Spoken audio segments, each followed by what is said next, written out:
আসসালামু আলাইকুম। প্রিয় দর্শক, অন্য মঞ্চের আলাপ চাইতে আপনাদের সকলকে আমন্ত্রণ জানাই। আসসালামু আলাইকুম রহমতুল্লাহি ওবরকাতুহু। সম্মানিত দর্শক, আপনারা সবাই জানেন যে বিএনপির চেয়ারপারসন বেগম খালেদা জিয়া এখন অসুস্থ হয়ে রাজধানীর এভার কেয়ার হাসপাতালে চিকিৎসারত অবস্থায় আছেন।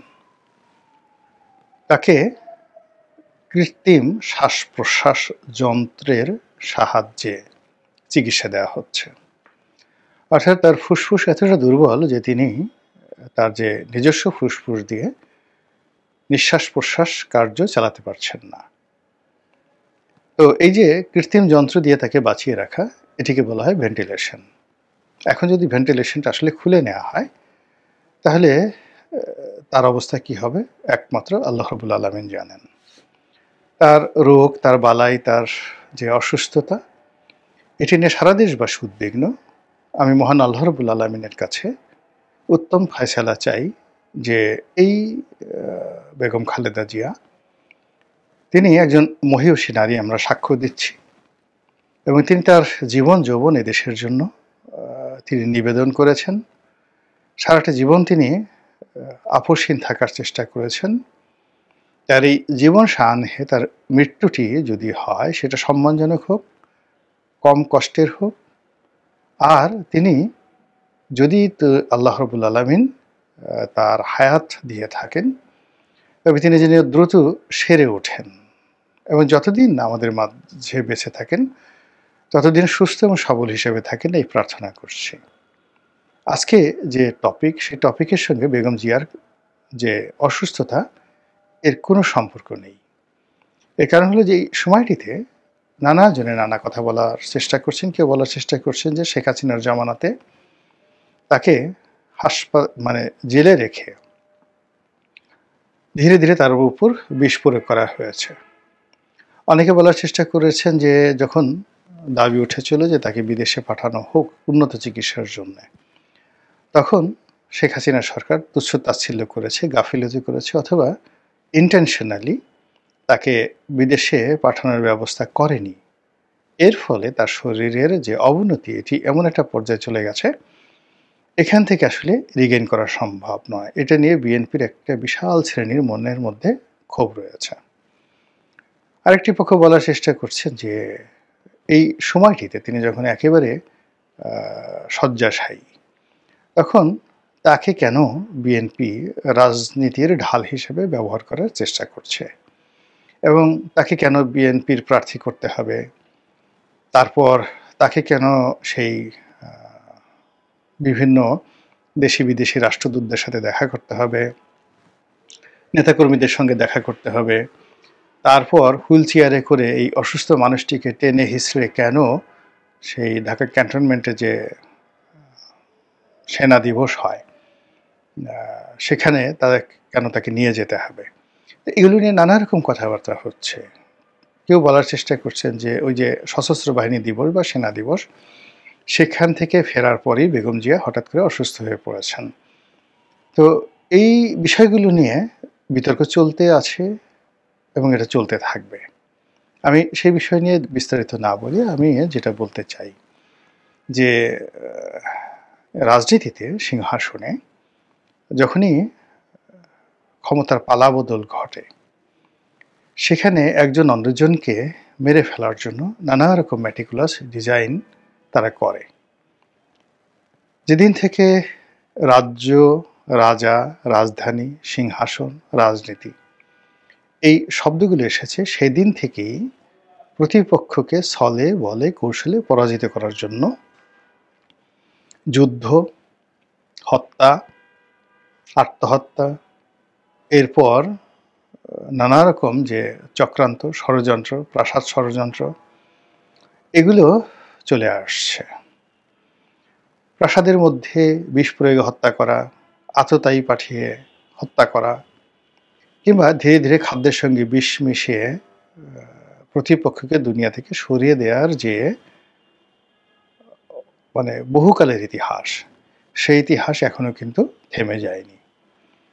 এবং এখানে ক্ষমতার যে সিংহাসনটি, চেয়ারটি, এটি এতটা স্পর্শকাতর পৃথিবীর সব কিছু শেয়ার করে। এমনও জমানা গেছে যখন একজন স্ত্রী 5 ভাই মিলে তার সঙ্গে দাম্পত্য সম্পর্ক রক্ষা করেছে। অনেকে নিজস্ব প্রয়োজনে তার স্ত্রীকে অন্য পুরুষের হাতে তুলে দেয়, কন্যাকে তুলে দেয়, রাজার কাছে তুলে দেয়, বন্ধুর হাতে তুলে দেয়, বিক্রি করে দেয়, এরকম ঘটনা ঘটে। কিন্তু ক্ষমতার যে চেয়ারটি, এটি যতক্ষণ পর্যন্ত একটি মানুষের জীবন থাকে ততক্ষণ পর্যন্ত মানুষ এই ক্ষমতার চেয়ারটি ছেড়ে দেয় না। এই গেল একটা সমীকরণ। দ্বিতীয় যে বিষয়টি রয়েছে সেটি হলো, ক্ষমতার চেয়ারে যদি আপনার পিতা থাকে তাহলে সন্তানও তার পিতাকে ছাড় দেয় না। বহু পিতা সন্তানের হাতে খুন হয়েছে। আবার পিতা সিংহাসনে বসে আছে, তো সন্তানের নজর পড়েছে, পিতা সন্তানের চোখ উঠিয়ে দিয়েছে, সন্তানের শিরচ্ছেদ করেছে, সন্তানকে মেরে ফেলেছে, দেশান্তরী করেছে। শত শত হাজার হাজার ঘটনা ইতিহাসে রয়েছে। স্বামী স্ত্রীর মধ্যে একই অবস্থা। অনেক স্ত্রী স্বামীকে মেরে ফেলেছে, অনেক স্বামী স্ত্রীকে মেরে ফেলেছে কেবলই মাত্র ক্ষমতার চেয়ারে বসার জন্য। ভাইয়ে ভাইয়ে দ্বন্দ্ব, গোত্রে গোত্রে দ্বন্দ্ব, আরও অনেক কিছু। এবং সেটি বর্তমান জমানাতে এসে আরও জটিল আকার ধারণ করেছে। তো এ সকল চক্রান্ত মোকাবেলা করার জন্য আবার নানা রকম, যাকে বলা হয় জ্ঞানী গুণী আমির উমরা, রাজা বাদশাহ যারা ছিলেন, তারা এগুলো মোকাবেলা করার জন্য অসাধারণ সব উপায় তারা, যাকে বলা হয় গ্রহণ করতেন। যেমন ধরুন, আমাদের এই এশিয়াতে সবচেয়ে সম্মানজনক যে রাজবংশটি ঐতিহ্যবাহী, যার আমলে ভারত সবচেয়ে বড় ভৌগোলিক ভূখণ্ডের অধিকারী ছিল, সেটি হলো মৌর্য বংশ। এই মৌর্য বংশের 3 জন সম্রাটের নাম আমরা সবাই মুখস্থ বলে দিতে পারি। চন্দ্রগুপ্ত মৌর্য, তারপর তার ছেলে চন্দ্রগুপ্ত মৌর্যের ছেলে বিন্দুসার, আর বিন্দুসারের ছেলে সম্রাট অশোক, অশোক দ্য গ্রেট। আরও সম্রাট আছেন, কিন্তু এই 3 জনের নাম আমরা সবাই জানি। তো এই বংশের যিনি প্রতিষ্ঠাতা চন্দ্রগুপ্ত মৌর্য, তার প্রধানমন্ত্রী ছিলেন চাণক্য, যার অন্য নাম কৌটিল্য। তো চাণক্য যে কাজটি করলেন সেটি হলো, তার মালিক বা তার প্রভু, আগেকার দিনে এরকম রাজা বাদশাদেরকে তার মন্ত্রী মিনিস্টাররা নিজেদের প্রভু বা নিজেদের মালিক বা নিজেদের আকা এই হিসেবে তারা সম্বোধন করতেন। তো তার মালিককে যেন কেউ বিষ খাইয়ে মারতে না পারে, এই জন্য সে ধীরে ধীরে ধীরে ধীরে তাকে বিষ খাওয়াতেন, অল্প অল্প অল্প অল্প করে বিষ খাওয়াতেন।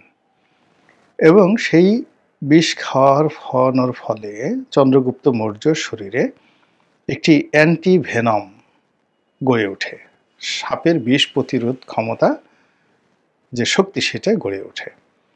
এবং পরবর্তীতে এমন অবস্থা হয়ে গেল যে তাকে যদি কোনো সাপ কামড় দিত বা যাকে বলা হয় সেই সাপ কামড় দিত বা কোনো মানুষ কামড় দিত, তাহলে সে মরে যেত। এরকম তার শরীরে একটা রেজিস্ট্যান্স পাওয়ার গড়ে ওঠে। তো এটা তিনি গোপন রেখেছিলেন, কেউ জানতো না। তো একবার যে সেই চন্দ্রগুপ্ত মৌর্যের যে ডাক্তার, সেই ডাক্তার এই বিষয়টি ধরে ফেলেন। তো ধরে ফেলার পর তিনি যখন এই ঘটনা বলেন, তখন তাকে জিজ্ঞাসা করা হলো, যাকে বলে প্রধানমন্ত্রীকে জিজ্ঞাসা করা হলো। এবং তখন প্রধানমন্ত্রী ভরা দরবারে, তিনি যেহেতু এটা বিচারের মুখোমুখি হয়ে গেছে, তিনি বলতে বাধ্য হলো যে আমি গোপন এই কাজটি করেছি, কেননা আমি জানতাম যে এই কাজটি করলে সম্রাটের কোনো ক্ষতি হবে না, কিন্তু তার উপকার হবে। তো আমি এই কাজটি এত বছর যাবৎ করে আসছি যেন তার শরীরের মধ্যে একটি রোগ প্রতিরোধ ক্ষমতা গড়ে ওঠে। তো ডাক্তাররা দেখলেন যে ঠিকই আছে, এবং তাকে পরীক্ষা করা হলো এবং দেখলো যে ঠিকই তার শরীরে একটা অ্যান্টিভেনাম রক্তের মধ্যে সেই জিনিসটা গড়ে উঠেছে। এভাবে সিংহাসনে যারা অধিকর্তা তাদেরকে রক্ষা করা হতো। আপনারা সেই যে বিখ্যাত সম্রাট নিরো, ক্লডিয়াস নিরো, তার কথা জানেন যে রোম যখন পুড়ছিল, নিরো তখন বাঁশি বাজাচ্ছিল। তো নিরো খুব শৈশবে নিরোকে সিংহাসনে বসানো হয় এবং নীরোর যে সৎ পিতা, সেই সৎ পিতাকে নীরোর মা মেরে ফেলে। মায়ের নাম অ্যাগ্রোপিনা।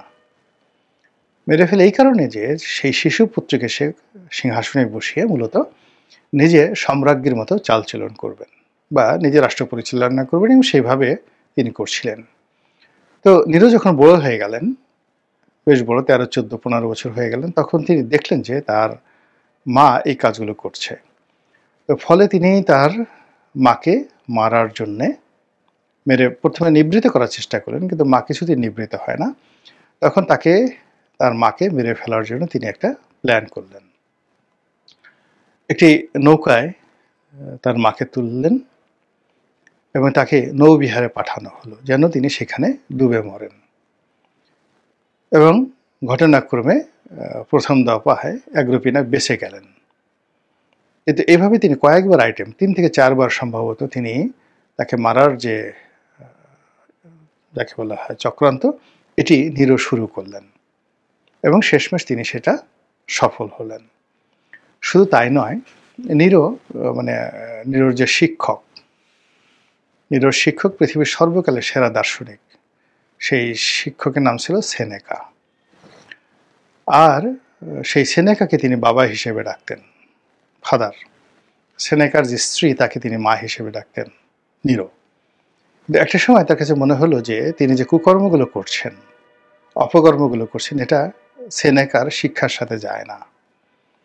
সেনেকা তাকে পছন্দ করছেন না, সেনেকা তাকে অ্যাভয়েড করছেন, সেনেকা তাকে ঘৃণা করছেন। তো নীরো সারা রোম তাকে ঘৃণা করে, এটা তার জন্য কোনো সমস্যা নয়, কিন্তু তার শিক্ষক বা শিক্ষয়িত্রী তাকে ঘৃণা করেন, এটা তিনি কিছুতেই মেনে নিতে পারছেন না। পরে তিনি সিদ্ধান্ত নিলেন যে তিনি সেনেকাকে মেরে ফেলবেন, এবং অভিনব কায়দায় তিনি তাকে মারলেন। তিনি একদিন তার বাসায় গেলেন এবং তার অভিপ্রায়ের কথা বললেন যে আমি চাই যে আপনি মরে যান সসম্মানে। সেনেকা জ্ঞানী, তিনি বুঝতে পারলেন। তো বলে যে কিভাবে মরব? তো বলে যে আমি আপনার জন্য বিষ নিয়ে এসেছি, আপনি এটা পান করেন, তাহলেই আপনি মারা যাবেন। সেনেকার স্ত্রী ঘরের ভিতরে দাঁড়ানো ছিলেন। তিনি দৌড়ে আসলেন এবং বললেন যে মাননীয় সম্রাট বা জাহাপনা, আপনি আমাকেও বিষ পানের অনুমতি দিন, কেননা তিনি এই যে নির্মমভাবে মরে যাবেন, এই দৃশ্য আমাকে দেখতে হবে, আর এই স্মৃতি নিয়ে আমাকে বাঁচতে হবে। এই বাঁচার চেয়েতে মৃত্যু অনেক সম্মানের এবং অনেক আনন্দের। আপনি আমাদেরকে অনুমতি দিন, আমরা দুজন একসঙ্গে বিষ খেয়ে মারা যাব। নীরো ঠিক সেম কাজটি করার জন্য অনুমতি দিলেন। ফলে সর্বকালের সেরা একজন দার্শনিক, দ্য সেনেকা, তাকে শুধু সেনেকা বলা হয় না, দ্য সেনেকা, তো সেই সেনেকার এইভাবে করুণ মৃত্যু হয়েছিল সিংহাসনের জন্য। কাজে রাজনীতিতে হত্যা, গুপ্ত হত্যা, পথের কাটা, সরিয়ে দেওয়া, এটি একটা চিরাচরিত ঘটনা, সবসময় চলে আসছে। সেই ঘটনার সাথে দোয়া করি যেন আমাদের এই বর্তমান জামানাতে বেগম জিয়ার যে অসুস্থতা, এই ঘটনার কোনো সম্পৃক্ততা না থাকে। আপনার কি মনে হয় যে খালেদা জিয়া এখন এই মুহূর্তে জীবিত নেই? আমার বিশ্বাস উনি জীবিত নয়। এবং সরকার কেন এটি ডিক্লিয়ারেশনে দেরি করছে? ভিতরে উদ্দেশ্য যদি আপনি আপনি ব্যাখ্যা করার চেষ্টা করেছেন, যদি একবারে বলেন, এক বাক্যে। সেটা দুটি কারণে সে সরকার করছে। একটি হলো তার নিজের কতটুকু থ্রেট হতে পারে ডিক্লেয়ার করলে পরে, এটা। আর পাশাপাশি সে একটা নাটক করার চেষ্টা করছে যে আমরা তো তারেক রহমানের সময় 1 দিন, 2 দিন, 3 দিন, 5 দিন অপেক্ষা করেছি, মৃত্যু সংবাদ আমরা দিয়ে নেই যাতে তারেক রহমান সাহেব আসে, যাতে তারেক রহমানের উপর একটা ব্লেম দিতে পারে।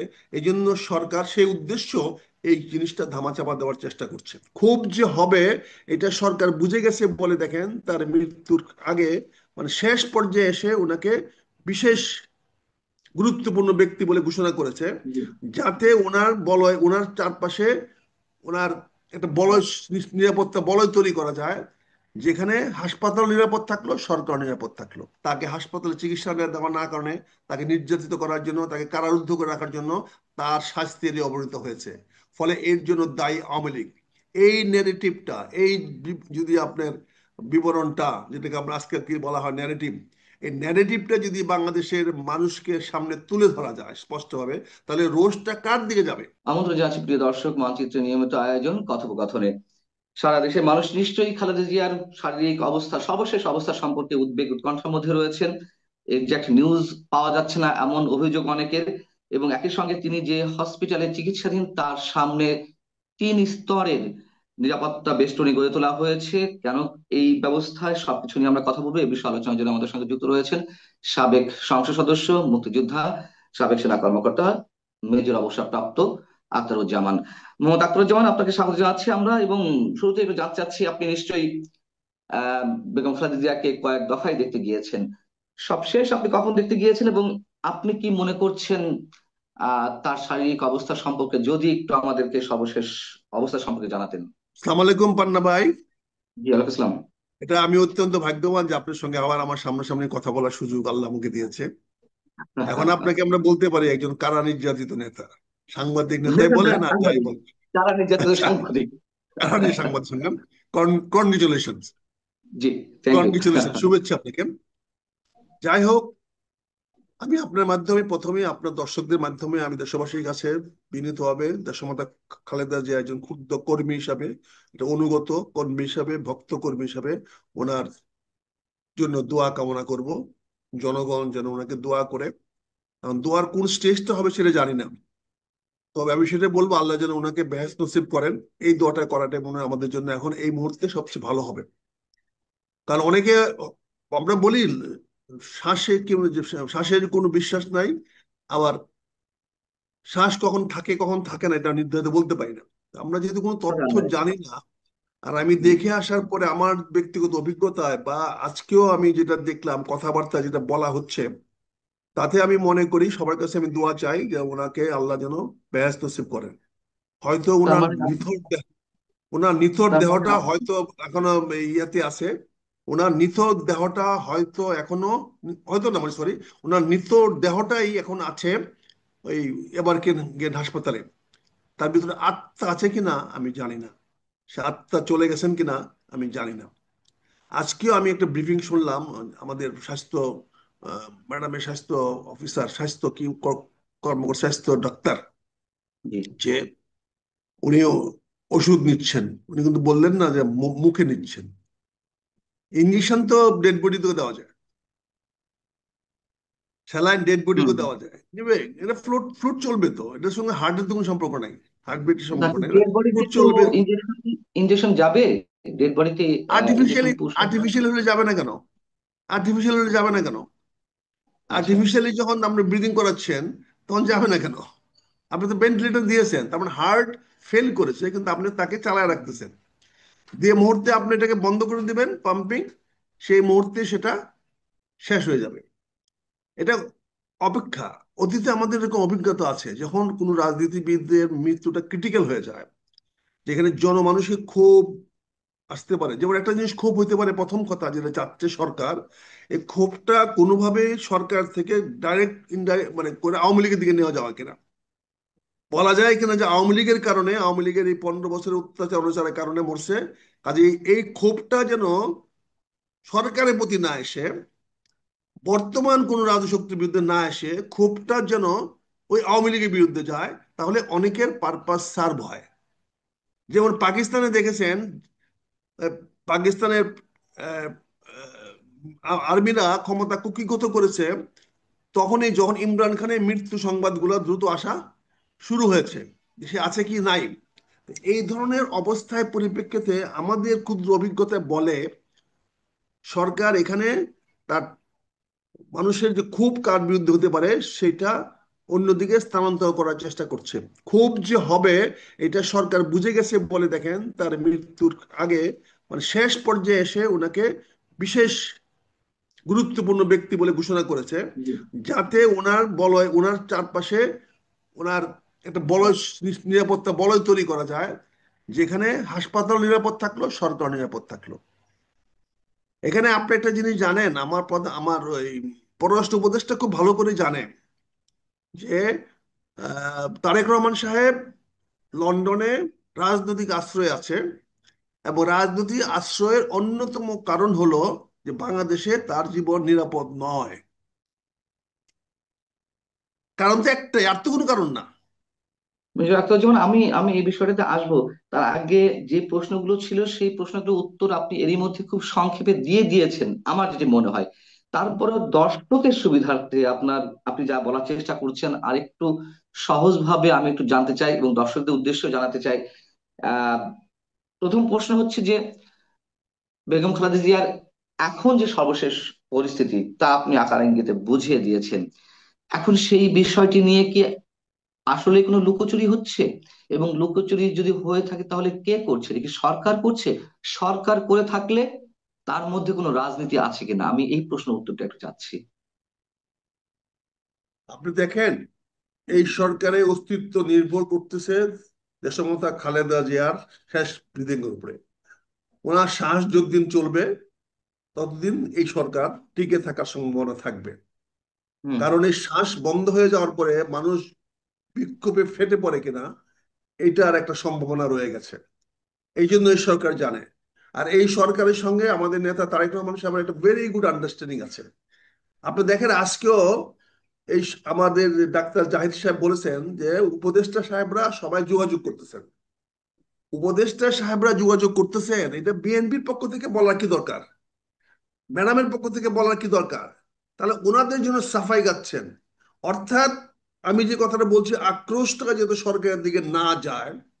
কারণ আক্রোশ তো মানুষের তৈরি হয়ে গেছে। কারণ তিনি প্রথম দিন কেন প্রধান উপদেষ্টা আসলেন না? কেন প্রথম দিন তার মেডিকেল উপদেষ্টা ডাক্তার উপদেষ্টা আসলেন না? মানুষের ক্রোধ কিন্তু তৈরি হয়ে গেছে যে অবহেলা করে অবজ্ঞা করে দেশমাতা খালেদা জিয়াকে আজকে এই জায়গায় নিয়ে আসছে। আজকে দেখা যেখানে বলা হচ্ছে ওনাকে এখন যে কোনো সময় বিদেশে নেওয়া যাবে, তাহলে এই সিদ্ধান্তটা কেন 7 দিন 10 দিন আগে নেওয়া হলো না? 23 তারিখ, আজকে 3 তারিখ, প্রায় 11 দিন কেন নেওয়া হলো না? আর হুম। এখন যদি নিতে পারে, তাহলে অপেক্ষা কার কারণের জন্য? ওনাকে যান বাঁচানোর জন্য, না এখন তারেক রহমান সাহেবের সিদ্ধান্ত অনুযায়ী? এখন তারেক রহমান সাহেবের সিদ্ধান্ত আমরা গেলাম না, কিন্তু কথা হচ্ছে যে তোমরা নিজেদের অবস্থাকে রক্ষা করার জন্য, মানুষের রোষ থেকে মানুষের ক্রোধ থেকে বাঁচার জন্য, আপনি দেখেন ওনাকে দেখার জন্য আমার 3 বাহিনীর প্রধান চলে গেলেন। তাতে কি মেসেজটা আমরা পেলাম? জনগণ কি মেসেজ পেল? যে সিচুয়েশন আন্ডার কন্ট্রোল। 3 বাহিনী প্রধান পর্যন্ত হুম। এখন পর্যন্ত দেশমাতা খালেদা জিয়া আনুগত্য দেখাচ্ছে। তার মানে ওনার সঙ্গে ওনাদের কোনো এনিমিটি নাই। দেশমাতা খালেদা জিয়ার সঙ্গে সশস্ত্র বাহিনীর কোন রকম বৈরী সম্পর্ক নাই। এটাই তো প্রমাণ হলো। এই যারা প্রমাণ তো যারা আগেও হয়েছে। এই আগে প্রমাণ তো হইলেও আগেও কিন্তু, হয়েছে। আগেও হইলেও কিন্তু উনি তো একটা অভিযোগ আসছে যে 21 তারিখের প্রোগ্রামে উনি যাওয়ার কারণে ঠান্ডাটা ওনার প্রকট হয়েছে এবং ওনার হার্টের উপরে এটা প্রচন্ড চাপ সৃষ্টি করেছে। এটা অনেকে বলা বলি করছেন 21 তারিখে, ফলে সশস্ত্র বাহিনী একটা ব্যাক ফুটিং এ চলে গেছিল। এখন যখনই ওনাকে বিশেষ বিবিআইবি ঘোষণা করা হয়েছে, বিবিআইবি ঘোষণা করার সঙ্গে সঙ্গে সশস্ত্র বাহিনী দায়িত্বশীলভাবে তাদের যাওয়া দরকার হয়ে গেছে। কারণ তখন এটা অফিসিয়াল হয়ে গেছে। Any VVIP of the country কে যে কোনো লোক অ্যাপ্রোচ করতে পারে। এতদিন শি ওয়াজ এ ওটা পলিটিক্যাল লিডার। ঘোষণা না করলেও তো তিন বাহিনী প্রধানেরা জি যেতেন। না, জি না, পান্না ভাই যেতেন না, যেতে তাই? পারতেন না। আচ্ছা, আচ্ছা। এটা ঘোষণা করার আগে পর্যন্ত ছিলেন উনি বিএনপি নেতা। হ্যাঁ। বিএনপি নেতার বাড়িতে স্বাস্থ্য দেখার জন্য গেলে এটা অর্থ অন্যরকম হতো। কিন্তু আমরা তো জানি যে এর আগে সেনাপ্রধান গিয়েছেন, লাস্ট যিনি গিয়েছেন লন্ডনে গেলেন দাওয়াত দিতে, হয়েছিলেন। গিয়েছেন বলে তো কন্ট্রোভার্সি হয়েছে। গিয়েছেন বলে তো কন্ট্রোভার্সি হয়েছে। কন্ট্রোভার্সি এই জন্য হলে অতটা বেশি ব্লেম সেনাপ্রধানের গায়ে সম্ভবত পড়েনি, তাই না? না, উনি যখন ধোয়া তুলসী পাতা। আপনারা তো ওনাকে একটা ভালো মানুষ বানানোর চেষ্টা করতেছেন। উনি ভালো হ্যাঁ, আমি মানুষ। কিন্তু উনি তারপর আমি দেশটাকে সেটা বলছি। শান্তিতে রাখতেছেন। উনি দেশ শান্তিতে রাখতেছেন, আমি ধন্যবাদ জানাই। উনি সশস্ত্র বাহিনীকে অত্যন্ত শৃঙ্খলার মধ্যে রাখছেন এবং পলিটিক্যাল গেমে উনি আসতেছেন না। উনি পলিটিক্যাল গেমের বাইরে যাচ্ছেন। কিন্তু কালকে আমি কেন বলছি যে এটা সশস্ত্র বাহিনীকে বাধ্য করেছে প্রধান উপদেষ্টা মহোদয় যে এখন আপনারা যান, আমি তো বিবিআই ঘোষণা করে দিচ্ছি। অর্থাৎ এই সরকারে উনি একজন বন্ধু মানুষ, এই সরকারের একটা অংশ করে নিলেন ওনাকে। বিবিআইপি ডিক্লারেশন মানেটা কি? হি ইজ, সে একটা গভর্নমেন্টের সরকারের বিশিষ্ট ব্যক্তি, রাষ্ট্রের বিশিষ্ট ব্যক্তি। রাইট, কাজে সেই আমি এই বিশিষ্ট জায়গায় একটা প্রশ্ন ব্যক্তিকে করতে দেখার চাই জন্য যে কেউ যেতে পারে। যে বলেন। আমি প্রশ্নের আরো একটু উত্তরটা নিলে তাহলে মানে অডিয়েন্সে বুঝতে সুবিধা হবে। শেষ পর্যায়ে এসে যখন তার শারীরিক অবস্থা নিয়ে মানুষ উদ্বিগ্ন, সর্বোচ্চ চিকিৎসা ব্যবস্থা প্রয়োজন, শেষ মুহূর্তে এসে এই যে এসএসএফ নিয়োগ করা হলো, তার আগে ভিভিআইপি ঘোষণা করা হলো, এটার মধ্যে কোনো ধরনের কোনো রহস্য আপনি নিশ্চয়ই খুঁজে পাচ্ছেন এবং সেটাই বলার চেষ্টা করছেন। সেই রহস্যটা আসলে কি, বা এটা কি কোনো নাটকের অংশ কিনা? আমি তো কয়েকবার আপনাকে বললাম রহস্য আছে হুম, বলে তো সরকার নিজেকে বাঁচানোর জন্য, সরকার নিজেকে জনরোষ থেকে বাঁচানোর জন্য এই হুম, ব্যবস্থা নিয়েছে। না হলে এই আচ্ছা। সরকারের প্রতি জনরোষ তৈরি হবে। আপনি বলছেন যে প্রথম থেকে তাকে বিদেশে নেওয়ার ব্যবস্থা হলো না কেন, প্রথম অবস্থাতেই প্রধান উপদেষ্টা সেখানে গেলেন না কেন, এই জায়গাগুলো থেকে এই সরকার এটি করার চেষ্টা করছে। তো এটি তো বিদেশে নেওয়ার আহ, উদ্যোগটা তো বিএনপির পক্ষ থেকে নেওয়া হবে, বা তার পরিবারের পক্ষ থেকে দাবিটি বা অনুরোধটি উত্থাপন করা হবে, এটি সরকার কেন করবে আগে থেকে? ওনারা কেন নিবে? উনি বিবিআইপি, উনি একজন বিশিষ্ট ব্যক্তি। উনাকে হাসপাতালে ভর্তি হয়েছে, সরকারি কোনো নৈতিক দায়িত্ব নাই।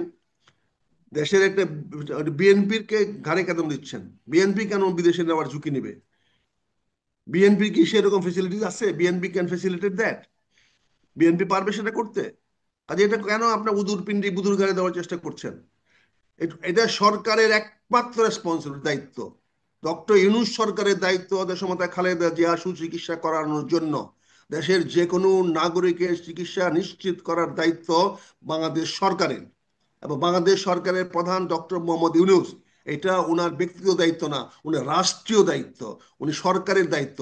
সেই দায়িত্ব পালন করতে উনি চরমভাবে ব্যর্থ হয়েছেন। ফলে ওনার উপরে জনরোষ পড়তে পারে, জনগণের আক্রোশ বাড়তে পারে। দেশমাতা খালেদা জিয়ার মৃত্যুর পরে কি হইতে পারে এটা এখনো সবাই অ্যাজুম করতেছে, এখন সিদ্ধান্ত নিতে পারতেছে না। তাই দেরি হচ্ছে, তাই বিষয়টা প্রকাশ করতে দেরি হচ্ছে। এখানে সরকার নিজেকে রক্ষা করার জন্যই সেনাবাহিনীকে ডেকেছে, নৌবাহিনীকে ডেকেছে, বিমান বাহিনীকে ডেকেছে। সেখানে বিবিআইপি ডিক্লেয়ার করেছে, সেখানে 3 স্টেজের 3 লেয়ারের সিকিউরিটি অ্যারেঞ্জমেন্ট করা হয়েছে। কাজে এটা তো বোঝাই যাচ্ছে যে এটা জনরোষ থেকে রক্ষা করার জন্য সরকার তার দায়িত্ব এড়ানোর জন্য করছে। ওই প্রশ্নটি আমার ছিল। আমি ভূমিকাতেই বলছিলাম যে তিনি যে হসপিটালে চিকিৎসাধীন বা এখনো পর্যন্ত আছেন, সেই হসপিটালের সামনে 3 স্তরে নিরাপত্তা বেষ্টনী গড়ে তোলা হয়েছে। এই যে 3 স্তরে নিরাপত্তা বেষ্টনী গড়ে তোলা হয়েছে, অনেকে বলছে আম, আহ, তারেক রহমান সাহেব যে কোনো সময় আসবেন এই জন্য আগে থেকে নিরাপত্তা ব্যবস্থা গড়ে তোলা হয়েছে। আসলে কি বিষয়টি তাই, নাকি আপনি যা বলছেন সেটি? ভাই, আপনি একটা গুজব ছড়াচ্ছেন আপনার প্রশ্নের মাধ্যমে। তারেক গুজব রহমান না, আসতে যা হলে, মানুষ বলছে, তারেক রহমান মানুষ যা আসতে হলে বলছে। তিন তারেক রহমান আসতে হলে তো 3 স্তর বসাইতে হবে বিমানবন্দরে প্রথম। হুম। তারপরে বিমানবন্দরে বানাবে, তারপরে উনি রওনা দিবেন, তখন 12 ঘন্টা 24 ঘন্টা আসবে। 24 ঘন্টার আচ্ছা। মধ্যে 3 স্তর কেন, 7 স্তর নিরাপত্তা দেওয়া যাবে। এগুলা কিছু লোক উদ্দেশ্য প্রণোদিত ভাবে প্রপাগান্ডা করার জন্য, তার হুম, হুম। বিরুদ্ধে, তারেক রহমানের বিরুদ্ধে প্রপাগান্ডা করার জন্য, এই বিষয়টা তারেক রহমানের কাঁধে চাপিয়ে দেওয়ার জন্য অত্যন্ত উদ্দেশ্য প্রণোদিতভাবে এই এইগুলা, এই গুজবগুলা বা এই ধরনের কথাগুলা বাজারে ছড়াচ্ছে। এটা নিন্দনীয়। মূল কথা হলো এই সরকার নিজেকে বাঁচানোর জন্য এই 3 স্তরের সিকিউরিটি বা নিরাপত্তা ব্যবস্থা করেছে। তার মানে আহ আমরা যেটি আশা করি না তেমন কিছুই ঘটে গেছে খালেদা জিয়ার, এবং সেটি লুকানোর এক ধরনের চেষ্টা চলছে এখনো পর্যন্ত, বা দেরিতে ঘোষণা দেওয়ার চেষ্টা হচ্ছে। বিষয়টি সরাসরি বললে এরকমই বোঝায় আর কি। আমাকে প্রশ্ন করলেন না, আপনি স্টেটমেন্ট কনফার্ম করতে বললেন। না, আমি কনফার্ম করছি, আমি আসলে আমি কনফার্ম করতে জানি না, চাইছি যে আপনার সোর্সটা আমি জানি না, আপনি আমাকে প্রশ্ন করলে বলতে পারি। কাট কাট প্রশ্ন করি। তাহলে আপনার কি বলেন। মনে হয় যে খালেদা জিয়া এখন এই মুহূর্তে জীবিত নেই? আমার বিশ্বাস উনি জীবিত নয়। এবং সরকার কেন এটি ডিক্লিয়ারেশনে দেরি করছে, ভিতরে উদ্দেশ্য যদি আপনি আপনি ব্যাখ্যা করার চেষ্টা করেছেন, যদি একবারে বলেন, এক বাক্যে। সেটা দুটি দুটি কারণে সে সরকার করছে। একটি হলো তার নিজের কতটুকু থ্রেট হইতে পারে ডিক্লেয়ার করলে পরে, এটা। আর পাশাপাশি সে একটা নাটক করার চেষ্টা করছে যে আমরা তো তারেক রহমানের সময় 1 দিন 2 দিন 3 দিন 5 দিন অপেক্ষা করেছি, মৃত্যু সংবাদ আমরা দিয়ে নেই যাতে তারেক রহমান সাহেব আসে, যাতে তারেক রহমানের উপর একটা ব্লেম দিতে পারে। এই জন্য সরকার সেই উদ্দেশ্য এই জিনিসটা ধামাচাপা দেওয়ার চেষ্টা করছে। আপনি আপনার কথার মাঝখানে শুরুর দিকে একটা কথা বলছেন যে আওয়ামী লীগের উপর দোষ চাপানোর জন্য, বা মানুষের ক্ষোভ ক্রোধটা গিয়ে যাতে আওয়ামী লীগের উপর গিয়ে পড়ে, সেরকম একটি চেষ্টাও সরকারের রয়েছে। এটি কেমন, একটু ব্যাখ্যা করবেন? এটাই তো স্বাভাবিক। কারণ এই সরকার বলছে তারেক রহমানকে দেশে আসার কোন রকম সরকারি বিধি বাধা নিষেধ নাই। তাহলে কবে বাধা নিষেধ ছিল? অবশ্যই আওয়ামী আচ্ছা। লীগ সরকার আমলে বাধা নিষেধ ছিল। তাহলে এই বাধা নিষেধের এই পরিবেশ সৃষ্টি করেছে কে? আওয়ামী লীগ সৃষ্টি করেছে। ফলে এর দায়িত্ব আওয়ামী লীগকে নিতে হবে। আজকে দেশমাতা খালেদা জিয়াকে 15 বছর ধরে কে কষ্ট দিয়েছে, কে নির্যাতন করেছে, কে চিকিৎসা তাকে ডিনাই করেছে, এই কথাটা যদি সামনে নিয়ে আসা যায় তাহলে কি হবে? তারা বলতেছে এই ডিটোরিয়েশন, তার শাস্তির ডিটোরিয়েশন এই কয়দিন হয় নাই, এটা দীর্ঘমেয়াদী, তার উপরে অত্যাচার অনাচার অবিচারের কারণে, তাকে হাসপাতালে চিকিৎসা দেওয়া না কারণে, তাকে নির্যাতিত করার জন্য, তাকে কারারুদ্ধ করে রাখার জন্য তার শাস্তির অবনীত হয়েছে। ফলে এর জন্য দায়ী আওয়ামী লীগ। এই নেগেটিভটা, এই যদি আপনার বিবরণটা, যেটাকে আমরা আজকে কি বলা হয় ন্যারেটিভ, এই ন্যারেটিভটা যদি বাংলাদেশের মানুষকে সামনে তুলে ধরা যায় স্পষ্টভাবে, তাহলে রোষটা কার দিকে যাবে?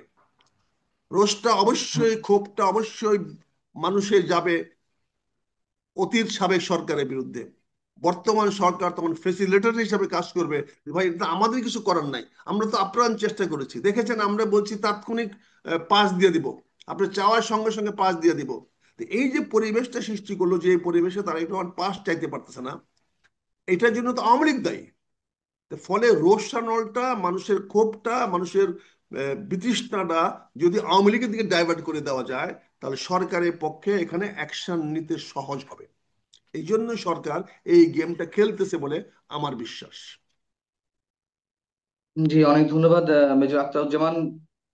আপনি যেটি বলেছেন, যা বলেছেন সবই হয়তো সত্য, তারপরও আমরা চাই যে আমাদের অনেক কিছু জানা শোনা, অনেক ধরনের সত্য মিথ্যা বলে প্রমাণিত হোক। আমরা চাই যেন হঠাৎ করে শুনতে পাই যে খালেদা জিয়া ভালো অবস্থায় পৌঁছেছেন, এটুকু আশা আমরা শেষ মুহূর্ত পর্যন্ত পান্না করতে ভাই, পারি। পান্না ভাই, আমি যা বলছি আমি সত্য বলছি না। আমারও প্রত্যাশা দেশমাতা খালেদা জিয়া জি আমাদের জি মাঝে আবার ফিরে আসুক, আমাদেরও জি, প্রত্যাশা। নিঃসন্দেহে কাজে নিঃসন্দেহে। আপনি, আপনি শুধু প্রত্যাশা না, কিন্তু আপনি প্রশ্ন করেছেন, জানতে চেয়েছেন। জি জি। কাজে আমাদের প্রত্যাশা, সবার প্রত্যাশা, সবার পরেও আমার প্রত্যাশা যে উনি ফিরে আসুক।